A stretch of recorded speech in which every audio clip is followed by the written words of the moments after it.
And having this moment again, half asleep still, post night shift, folding laundry, that I had created my entire life around serving others, giving to others. And there was nowhere in my life that I was in the space of receiving, in the space of asking for help. I was always giving to really avoid myself. Welcome to the End the Silence podcast. I'm your host, Sandra Payne. As an RN and holistic wellness coach working with nurses, I am uniquely positioned to hear the struggles, the deep passions, and the stories of nurses, our silent heroes. Many nurses suffer with burnout, depression, anxiety, PTSD, substance abuse, and suicidality, and they do so in silence. Nurses are the ones we turn to for help when we need it the most, and this is a heavy burden for them to carry. This burden, the pervasive bullying and unsupportive culture of our healthcare system, means many nurses have lost their voice. These are their stories. Welcome back to another episode of the End the Silence podcast, where we share the real, raw, and authentic experiences of nurses across our great nation and beyond. Bry is a board-certified nurse coach. She supports nurses in a one-on-one or group setting while using coaching strategies and mindfulness practices to help them unlearn self-sacrifice and create realistic self-care and build relationships that give back to them.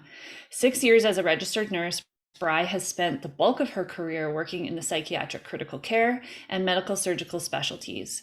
Bry is dedicated to the holistic health of those she serves so that they can harmonize their professional life in alignment with their personal life. I feel like I'm reading about myself. There's so much alignment in what we do, and I'm so excited to have you here on the show to share with us. Welcome. Thank you. Thank you for that warm welcome and that wonderful introduction. And I'm excited to mirror and have a conversation with each other. Yes, totally. So let's just kick it off with you sharing your nursing in real life moment. Yeah, so I'm sure we will dive into this as our conversation unfolds, but what first comes to mind for me is in 2019, folding laundry, post night shift, and having the realization after I had spent 4 years bouncing around different specialties and blaming the system in a way of feeling unfulfilled and feeling disconnected with myself.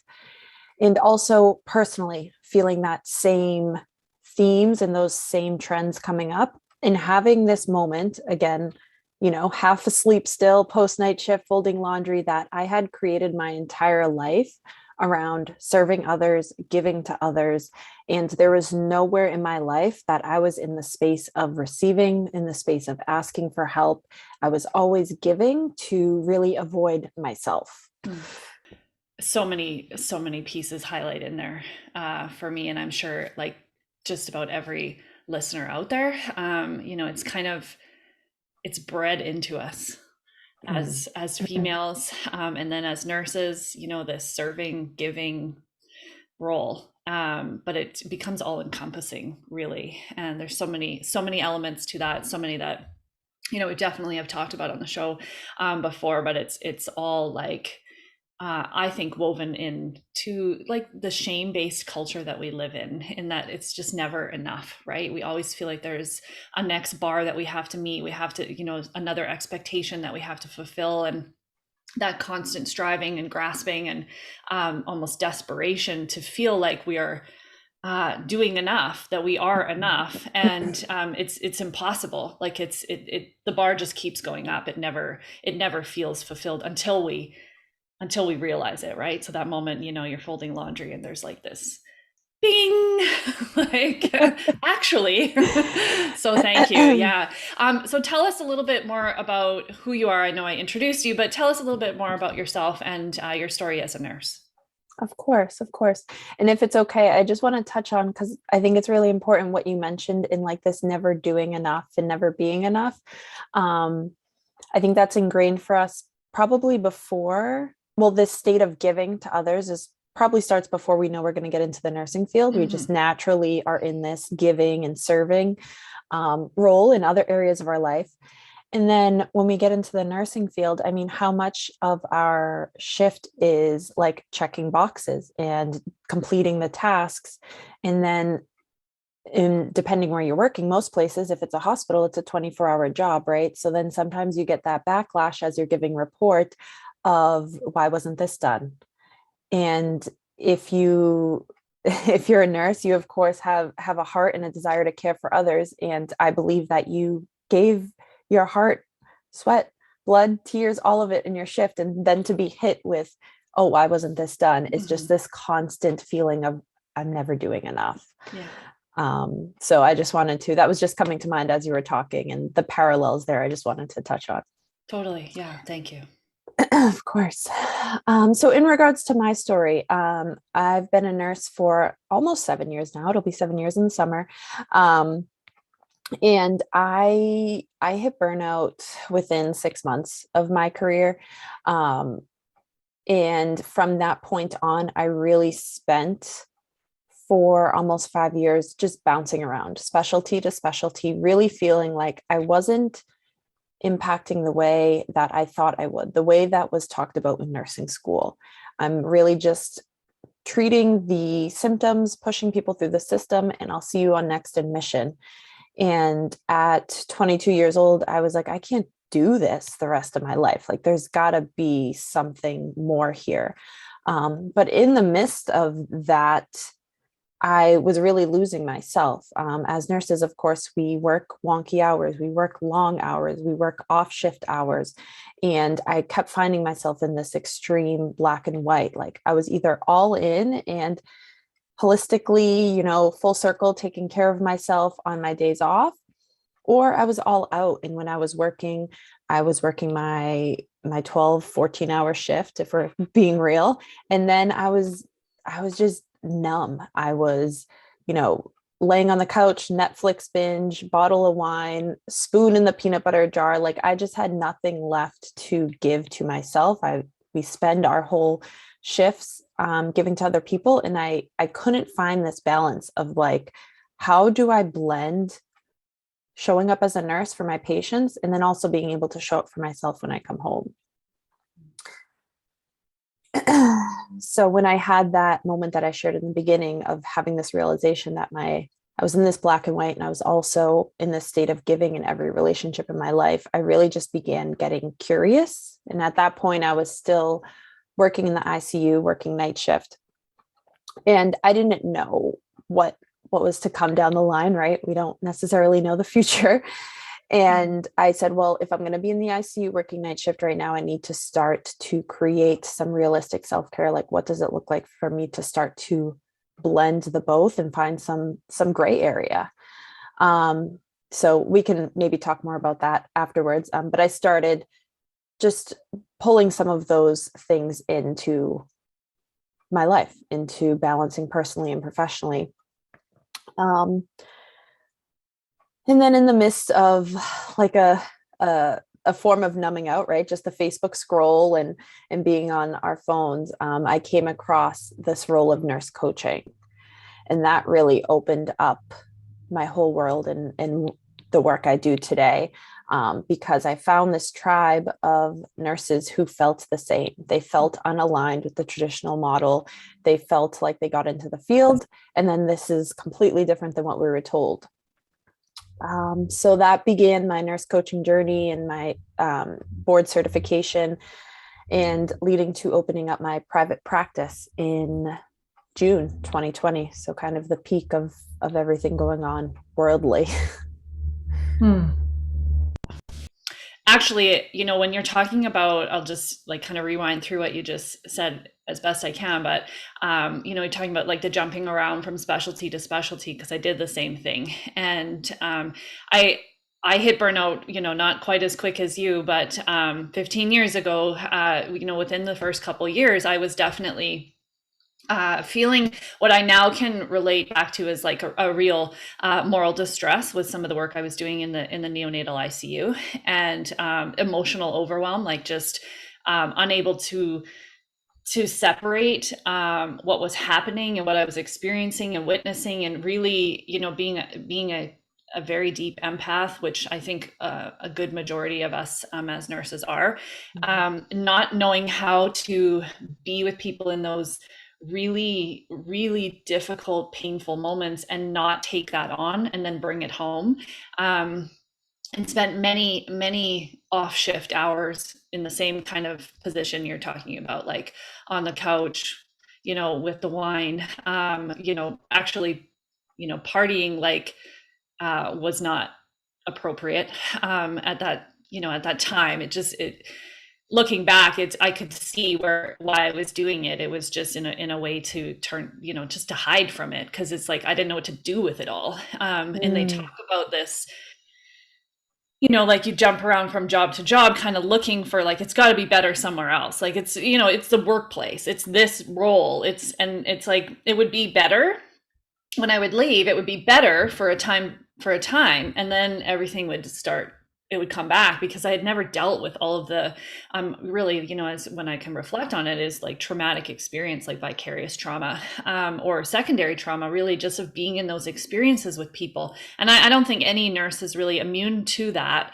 Maybe if you're doing like nursing informatics and you're not doing any kind of patient care, maybe, but I don't even want to say that, because who knows what they're exposed to or reading about experiences. It impacts us as human beings, and it impacts our heart. And when we're not given the tools or taught the tools or the resources in order to how to process and heal and move through those experiences, it really can create a lot of discomfort. And yeah, so I mean, I could go on and just about like how we internalize that and how it shows up for us, because it's different for all of us, but I think it shows up very similar also for us. And then we leave and go find a new job, hoping that it's going to be better.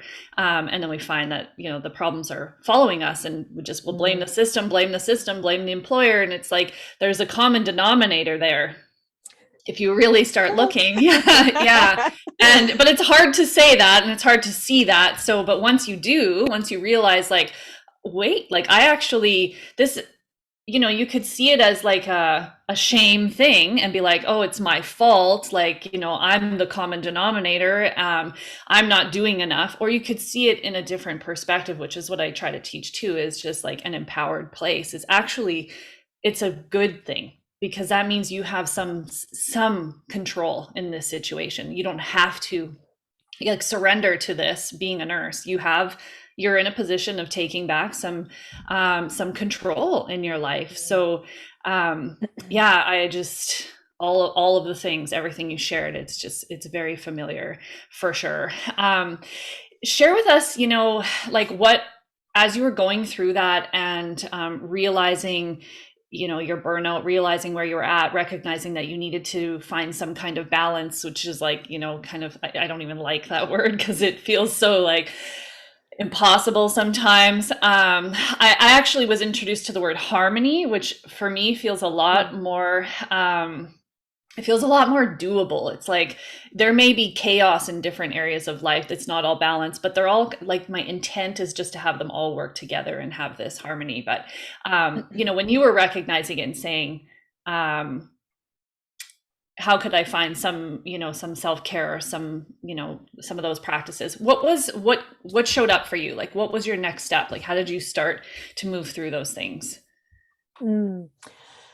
Yeah, so I really appreciate you bringing to the conversation this aspect of not blaming the system, because like we're in our profession is so emotionally heavy, right? Like we're in the depths and the heaviness with so many of our patients and those we interact with.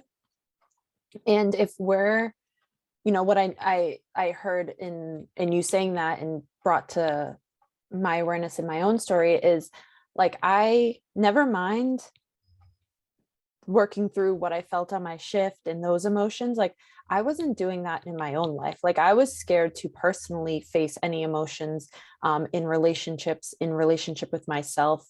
A lot of those avoiding of emotions were showing up completely removed from my nursing role, right? They were just showing up personally. I didn't want to feel the things. I didn't want to let myself go there because, like you said, I didn't know what to do with it. right? Like if I allow myself to go here and feel this, well, then what? Or is it never going to stop? And the nursing role really just highlighted that for me. And looking back, we can always see like, wow, that was really a gift, because if it didn't get that intense, I probably never would have went down that path.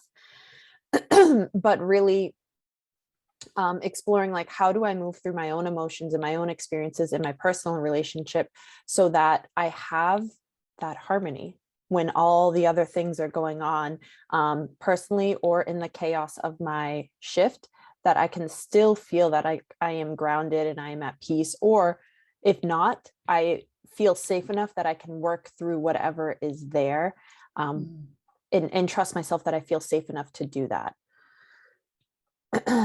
And now I kind of forget what your original question was. That's okay. I feel like actually the safety piece is, you know, you mentioned it, and it's critical. It is, you know,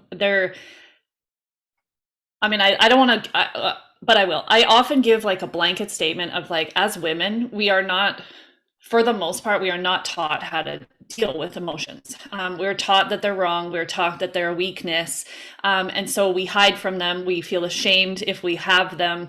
You know, we live with this idea that we're supposed to be happy all the time, that's normal. If you're not happy all the time, there's something wrong with you. And so it is kind of like a generalized statement, but I think for the vast majority, we've received the same kind of training with regards to our emotions. And then, so you're absolutely right. It's like, it's not just nursing. It's never just nursing. It's never. It affects our life. Like we can't. I'm sure there are nurses who can turn it off and go home and completely leave work at work, but for the majority, I would probably make a wager to say there isn't that real capacity to turn it off completely and not have it impact us. It's not impossible. There is like, you know, the more mindful you become, the more you begin to dig into these you know, different healing practices and self-awareness practices, you can move through that, but you have to make space for it. It's not like just because you know how, it just is in an instant, you can let it go and you can move on. You still have to make space for the stuff that's happening. And which is a big downfall of our system, is that we aren't given the time or the space to move through anything. So it's like, yes, I believe we should take our, you know, our role in this and be empowered and say, I have a percent here that I can do something about this. But we also can't dismiss the fact that our system it's set us up for this kind of crisis that we're in right now. And we are in a crisis. We've been in a crisis for a long time now. I think more and more people are realizing it, and it's being talked about that this is, you know, we're in a mental health crisis. And the more we openly discuss these, the realities, I think then it just creates more of an opportunity for people to share their own struggle and get the help and the guidance that they need. So I think my original question back to that was just, like, what was the most helpful for you? Like, as you started to dig through and face your emotions and face the, you know, self-care practices that were maybe lacking in your own personal life and nursing life, what was the most helpful for you? Yeah, absolutely. Thank you for reminding me on that question. Yeah, it's all good. So what was really the foundation for me is this aspect of understanding where I learned these things and beginning to unlearn them. So what was the foundation for me was understanding the first two relationships we have in our lives with our parents, mom and dad. And this is not to blame or shame either of them. I truly believe that everybody does the best they can with the tools they have. But we're sponges when we're kids, right? And we're just absorbing and learning based off of what we see, what we feel, what we experience. And just hang with me here as I go into this explanation. But with mom, we grow in mom's womb, right? We are physically connected to her.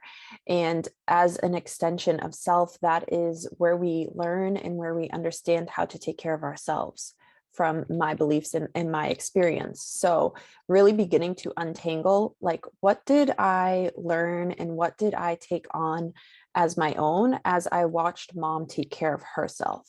Did mom show up for herself? And the reality was, I grew up with a single mom who did it all, and she was always on the bottom of the priority list. And I was the oldest sibling. So that put me in a role of, again, caretaking and kind of holding the fort together. Um, and when tough emotions or scenarios and circumstances would come up, those things weren't talked about. So that learning for me there was, we don't talk about the hard things, we don't dive into the emotions. So I didn't learn any of the tools to begin to unpack that for myself. And for so much of my life, I thought that was me. I had no concept of, like, that was something I learned and that is something I can unlearn. Mhm. And then just to touch on the relationship with dad, that is our first connection with the outside world. Or maybe in my case, that wasn't a consistent connection. So I didn't have the foundation of feeling like I could trust others, feeling like I could be vulnerable with others.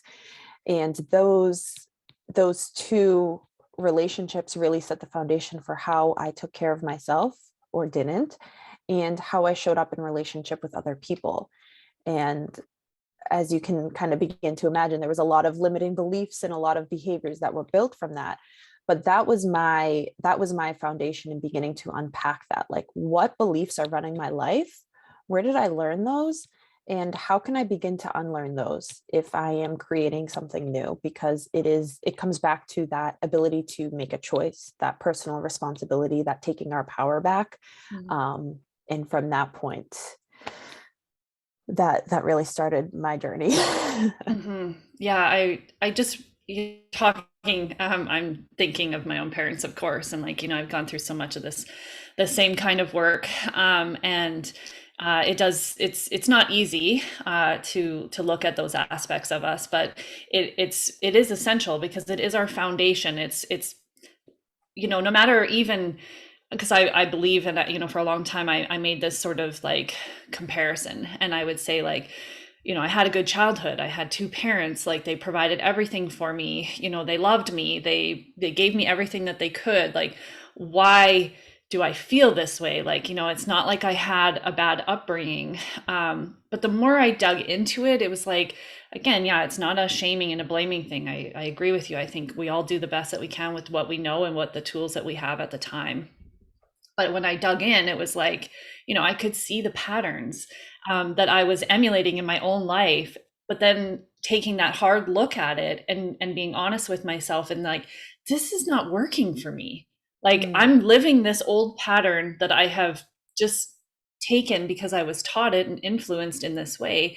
And I rooted down this core belief about like, this is who I am, this is how I'm supposed to show up in the world, but it's not working because I'm suffering. And I think there's also this realization that comes when you do this work, is that suffering is not normal.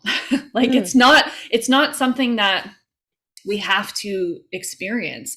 The suffering is a part of the unlearning, because I think you have to go through suffering in order to see how things are not working for you and not in alignment with your life. But once you can see that, then you can realize that, like, I don't have to suffer. I can change. I can choose differently. And the choosing differently, not that that is easy. None of this is easy. It's all like very simple when you lay it out, but when you actually get into it, it's deep and it's mm, difficult and it's heavy and it's emotional, and it's scary at times, and sometimes it does feel like it's never going to end. Like when you were saying, when you were first thinking about it, it's like, if I feel this, is it ever going to end? There is mm, that worry and concern for people, because sometimes it does feel like that. But I would say, as I say to my clients often, is like, I'm not sure it ends. So I don't think that there's like a pin that we get here and all of a sudden we don't have any more heavy, difficult experiences to dig through and emotions. I don't think that's reality. But what happens is it gets easier because you become more resourced, you become more whole and connected to yourself and with what's right, and you become more like comfortable with making difficult decisions and letting go of those old patterns. So even though the layers keep showing up, it becomes so much easier to dig through them. Has that been your experience too? Oh my gosh, yes. I remember going through my first real deep foundational this type of work coaching program on my own, right? For my own healing. And I remember getting through the 3 months and being like, check, I'm healed, I'm good, like the end, and like how naive. And I think about that version of me. And it's that part of me that strives for perfect in completion, right? That checking of the box and being like, okay, I did this thing and I can say I crossed that finish line. But you're right, there is really no pin, there's no finish line, because we're still living in this human experience. Life is still happening and we're still in relationship with life, with others, with being triggered by others. And that's always evolving. And we're not the same every day. Our needs and our wants are changing. And it's really, like you said, it gets easier to step into these uncomfortable and these unknowns, because I believe along the way, we're deepening that trust within ourselves. Like, no matter what is on the other side, like, I know I got me. I'll figure it out. I've always figured it out. And that building of trust and confidence within ourselves, I think that's what makes it that bit easier as we step into continuing the uncomfortable. Mm-hmm. Yeah, totally. We grow, right? And Mm. I'll talk about this with my clients all the time, because it's like if the right road was easy, we'd all be taking it, but it's not. And it's not easy for a reason, because you have to face these challenges, you have to face these parts of yourself to grow, to learn, to become more whole and more just more connected to yourself and your purpose, and like just the reasons why you're here, your gifts, like what your offering is to the world. And you have to go through this stuff in order to discover it, like rediscover it, because we're all born and we know, but then we forget because life. Yeah. And but I look at my kids all the time and I'm like, my youngest is 4, and he still knows, I can still see it, there's magic. And I'm like, oh, I hope you never, like, I've got 2 other ones and I'm like, well, they kind of lost it, but we gotta work our way back with them. But at the same time, I'm like, the little one. But I think life, it just, they go to school and they just experience all these different things and people's opinions, and it's hard.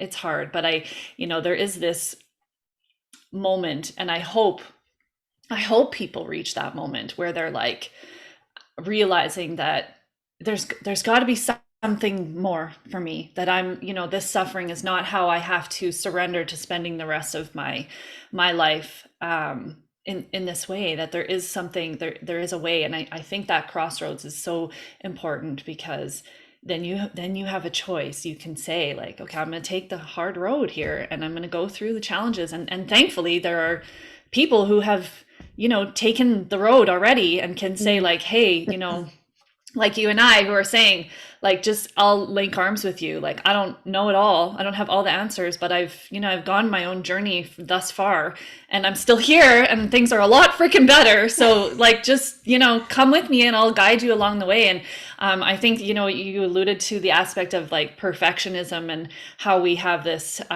desire to have all the ticky boxes checked. And this particular ticky box is really, I don't know if you can ever check it, because it's like a continual checking. Like, you check it and then the next day something else happens. And I know I'm often saying to my coach, like, that I work with personally, and I'm like, can there just be a day where like I don't have to heal something, like where I don't have to face something? And like, she's like, sure, you could have a day, but you'd probably be watching Netflix, eating chips, and like ignoring your life. Okay, fair enough. But there definitely are easier days. But if let's we could probably go into this like way deep, because it sounds like we have very similar just um similar experiences in our own dealings with the stuff, right? Like with the I muck agree. is what I call it. And we could probably share every detail of what we've gone through, which I'm sure you do in your own practice, as well as I try to share as much as possible, because it does create that sense of hope, and also a like we were talking about before we hit record, of just like ending the isolation, right? Because so many Yes. nurses and so many women, I'll put that in there too, is like feeling the same way, but feeling like you're the only one. And so I do kind of want to shift gears, because there's something I do want to talk about with you, which is the nurse coach aspect. So I myself am not a nurse coach. I'm a certified holistic wellness coach. So I took a different route with my training and coaching. And I have my reasons for that, primarily being that I wanted to kind of step away from the box that nursing puts us in. And I never fit in the box. Every role I had, I was always looking to create change. I was always, squeaking the wheels and like just trying to, get things to be better, often, being met with a ton of resistance and not a lot of success in creating change. But nonetheless, when I chose to go into coaching, I chose wellness coaching and holistic wellness coaching, because I really wanted to look at people from this, this perspective that we're taught in nursing, which is a holistic approach, and connecting the pieces and digging deep with people and getting to some of these root beliefs and these root woundings that have happened, and that really create our life, and to step outside of like the box. And so I didn't actually become introduced to the idea of nurse coaching until I was already a coach. And so I would love to hear, like, what landed you in the decision to be a nurse coach, and maybe your interpretation of how that might be different, and how nurses, who, no matter which, if they choose coaching, like no matter which road that they choose, I think they both have value for sure. But I'm just curious, because I don't really know, how is it different? Maybe if you know. Absolutely. Let's see, I'll try to put this into words. um, I really appreciate you being willing to step outside of the box, because that's how I felt too, so much of when I was at bedside. Like I feel like we're putting our patients in this box, and I think there's so much more opportunity for them to heal and recover on a deeper level that we don't even have the space or the time to do. Yeah. So I think I mentioned real quick at the start of our conversation, I found nurse coaching like through Facebook scrolling. It was just on an ad. In particular, um, the Transformative Nurse Coach Collective is the program I went through. And honestly, that saved me from leaving the nursing profession as a whole. Because as you know, and as any nurse listening knows, you work damn hard in nursing school. You work damn hard to pass those boards. And I felt like if I wanted to turn my back on the system as a whole, but I felt like I worked so hard to get the letters after my name. Like, I don't want to throw it away. I want to still be able to utilize it in some way. So when I discovered this nurse coaching role, that's a board certification through the American Holistic Nurses Association, there's plenty of theory and, deep coaching and holistic perspectives, I'm sure very much aligned with what you learned in your coaching certification, but it is designed, taught in a board certification specifically for nurses. So it felt so aligned, and it felt like I don't have to say goodbye to the nursing role, and I get to expand my practice in healing people in a deeper way. Mm-hmm. So a lot of the coaching principles, I'm sure, are very similar, but a lot of them are, again, they're based on theorists that are in the nursing world, right? I'm not even going to try to name theorist names because things like that don't stick in my brain. But you know that those principles are built from nurses who have that same perspective as you. Um, and what that experience is I went through the 6-month program, and you have all this coaching practice and these coaching hours, and it's all this preparation in book work and practicums and presentations to prepare you for sitting for the board exam. Now essentially I will say, I'm sure you've experienced this in a way too, of like, people don't necessarily care about all the letters after your name. They care if you can help them. But for me personally, again, it came back to, I want to expand and deepen my ability to nurse, to serve others. And that's really what led me to like, this is the path for me. I'm curious, like if holding that nurse coach title, if in your experience or just in your understanding of it, if it holds you back in any way, because I feel like there's two parts of it, like being board certified, being a nurse, there is like an element of credibility that comes with just the title, right? Like the letters or whatever. There is that element of it.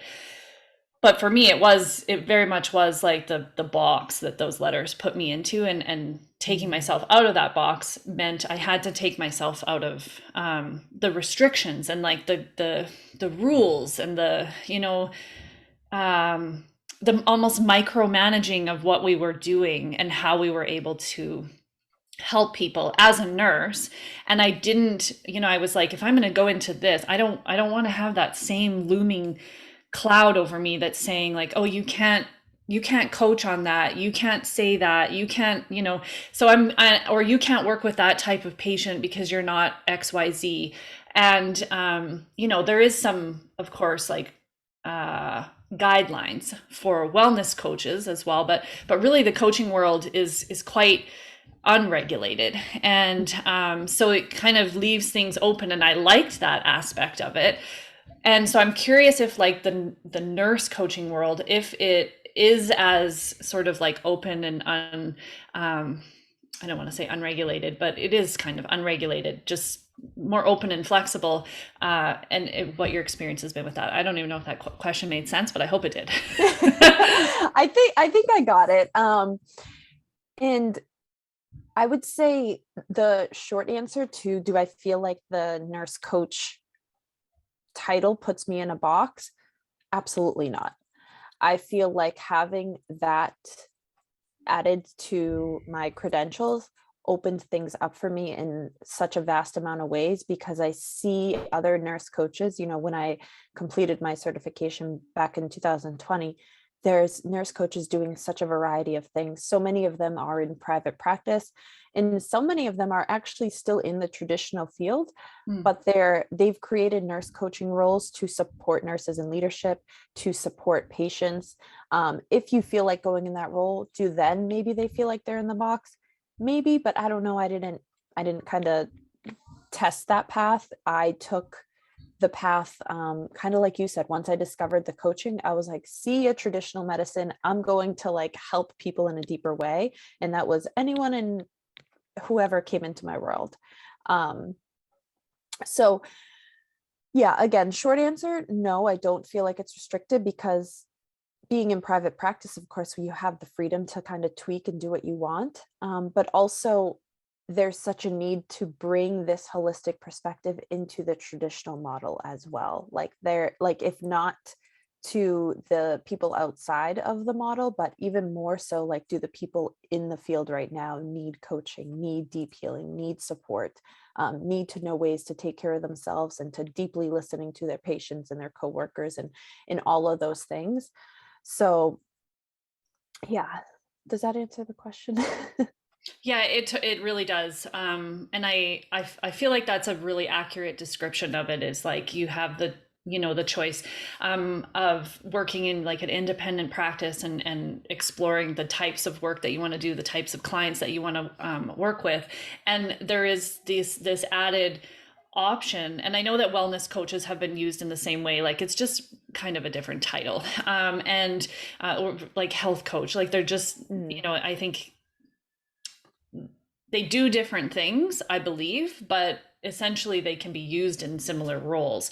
And so like this idea of integrating coaching into our current system, I think is really important. And I've, through the IAWP, which is where I took my training, they have guest speakers and physicians coming in primarily out of the United States, and they will talk about their own practices and how they've integrated the use of coaches. And so whether it's a health coach, a wellness coach, or a nurse coach, they're integrating the use of coaching because it allows them to really help their patients in a much deeper way, in a way that they don't have the time and the space to do, right? Like they can give the diagnosis, they can do the prescriptions, they can refer them for their testing and whatever else that they need. But then they're like, what you really need is to spend time with this coach, because she can spend the time with you, or he can spend the time with you and really dig through and create lasting transformational change in their life. So I see a blending of the two as being such an important aspect of our future,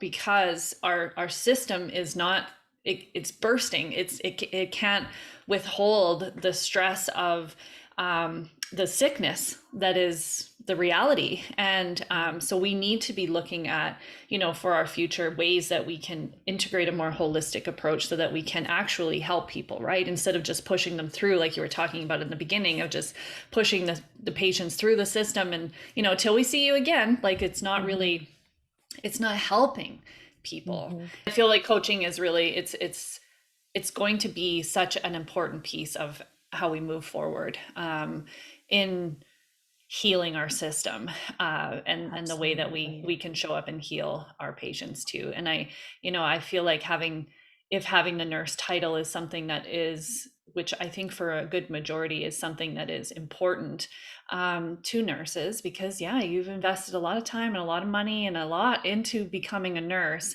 and letting that go is really, well, I can personally say it's very difficult, and it's not something that you just do in a snap decision, because you've put a lot of yourself into this. But I will also say that no matter what you choose, whether you choose to let it go or you choose to go in a different direction, or you stay in nursing, like I mean, nursing is a title, but it's also a part of who we are, and how we show up in our personal lives, and in our relationships, as well as in the work that we do. It's just this like giving part of us, which is a blessing and a curse, as we've already talked about. So it's finding that harmony, for sure.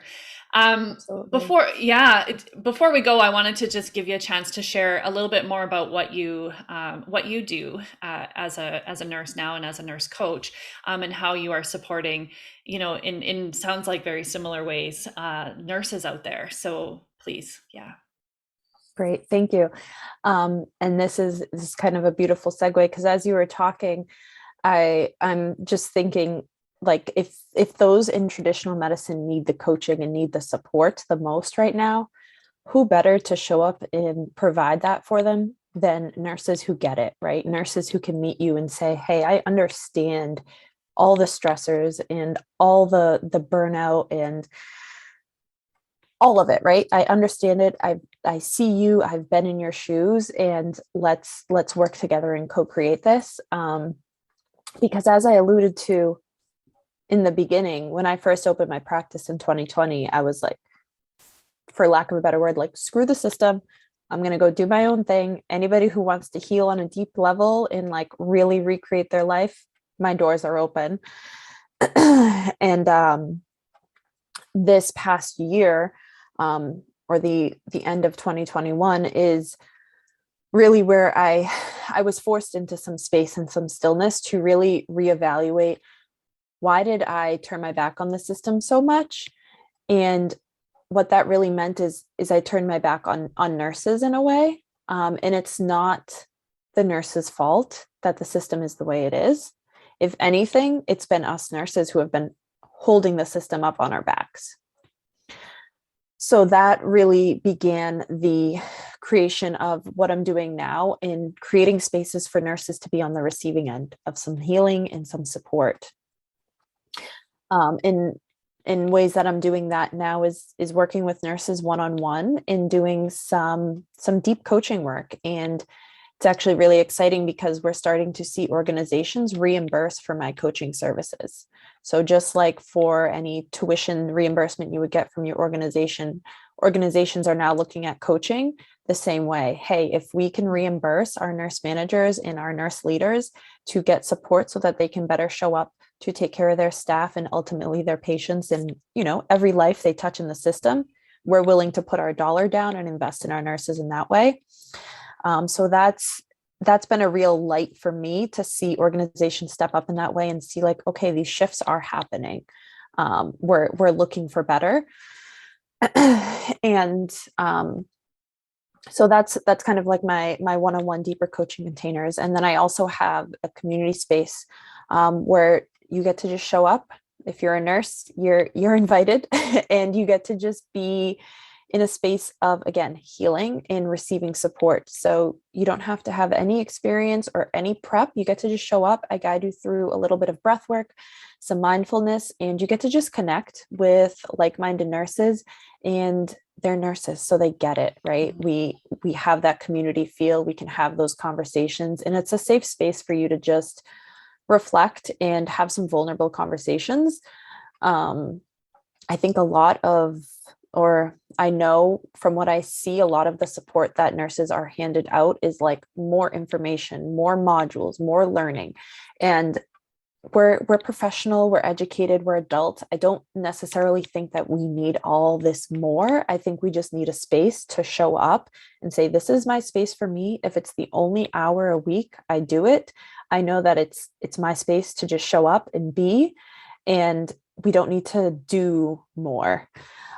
So that's my work right now, and it is really gotten me to fall back in love with nursing and really feel like these shifts are happening, and I'm really grateful to be a part of them. That's so it is inspiring to hear, to hear organizations recognizing the value of investing in their staff.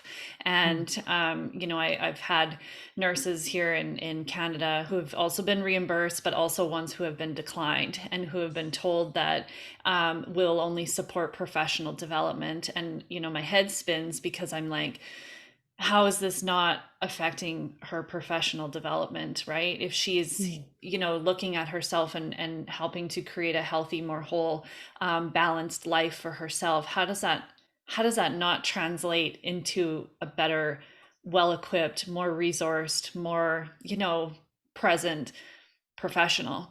And it does, like it absolutely connects. The difficulties of the jobs trickle into our personal life. So if we are working on our personal, it's going to trickle in. I think that's just really a backward understanding of that is in our system. And it is inspiring to hear of, cases like that where you can see the shift starting to happen, and them realizing that we are the backbone of this system. And if you don't invest in us and you don't support us, we're either going to leave or the backbone's falling apart, and you'll have nothing to rest your system on. You will have no one to work for you because they'll either be gone or sick, and that doesn't help anybody. So, the system for sure needs to wake up and see that this is so critically important, and we need to invest in these kinds of support services that are available, like what you and I are doing, and there's others. It's so aligned because there's research, nurses, they like their research, like not most nurses, but like management, like like the research, the numbers yeah. And it's proven that peer support is extremely effective, and we do need these safe containers, because the reality is that our workplaces for the most part do not feel safe, and it does not feel safe in our culture of nursing to talk about the struggles and to be vulnerable about the different experiences that we're having on a personal and professional level. And so creating these safe containers is really important in order for us to be able to drop the guard and all the masks and everything that we wear in order to do this role, and just to be, I want to sit back just saying it, like just to ease into ourselves and be vulnerable and share and be supported without judgment, without criticism, without oh, there's risk of this, or you're, with all this fear elements that come with nursing. So I do a similar kind of thing in a group work. And I think, I went through it in my own personal journey working with a group, and I was like, this is essential. Every one of us needs to have a tribe that we feel safe in, that we can share, and where you can just show up, where there isn't an expectation. There is also this element of, mindfulness and breath work and spiritual elements that are not taught to us, right? So unless you go looking for that information or that kind of guidance, you're not going to find it in most of our traditional systems that we have right now, right? Or our modern systems, I should say. So, to mix the two and to bring these pieces that, even energy work, right? Like it's not something that's taught or even discussed or considered when we're dealing with healing our patients, but to bring that into this environment, as well as having the safe container for them to learn from each other and then to support and share. It's really, I always say it's magic. There's Truly. not a lot of other words that could really accurately describe what happens. It is magic to watch the dynamics between people, to watch them drop that guard and lean into vulnerability, and then to watch their shift. It's powerful and beautiful to witness, and to be a part of. And I know I'm probably speaking for you too in saying that there's a deep gratitude in doing this work, and a deep honor to be able to show up for our colleagues in this way, particularly right now where it's so important and we, the need is so great. So much. You've given me the goosebumps just hearing so much of myself, and that's what it is. It's magic. And isn't it interesting that those things aren't shared with us in the modern world, right? And that's a whole conversation for another time, why we don't have access to those tools or that knowledge. But yeah, magic is a good word for it. So how can people find you if they are curious about your community? Sure. Yeah. So they can connect with me on Instagram, Nurse Coach Bry. And if they are interested in joining the community, you can come as a guest, just check it out, have an experience. No expectations other than just showing up for yourself. There is a link in my bio that they can click, and they can pick a date that works for them. And I would love to have them as a guest and have them experience our community. Wonderful. Yeah. Thank you so much for being here and for sharing, your story and your journey as a coach. And thank you so much for the work that you're doing to help support those in the system, and as a part of building the new is what I think is also happening in parallel to what we're doing. So yeah, thank you so much. Of course. Thank you. Thank you for creating this space.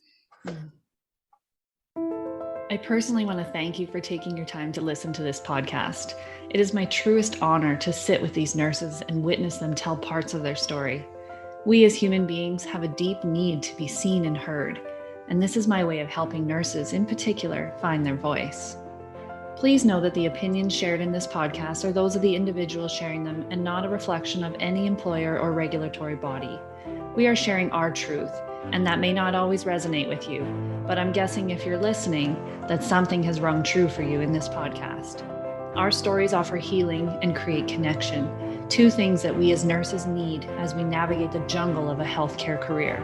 So thank you for being witness, and if you feel inclined to reach out to the guest on today's episode to offer validation and appreciation, you can always find their contact in the show notes, as well as other links to the offerings of Sandra Payne Wellness.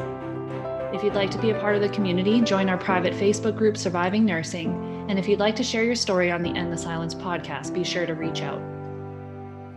When we can come out of the shadows and into our light, we can create the change that is needed. And when we do this work together, we are so much stronger.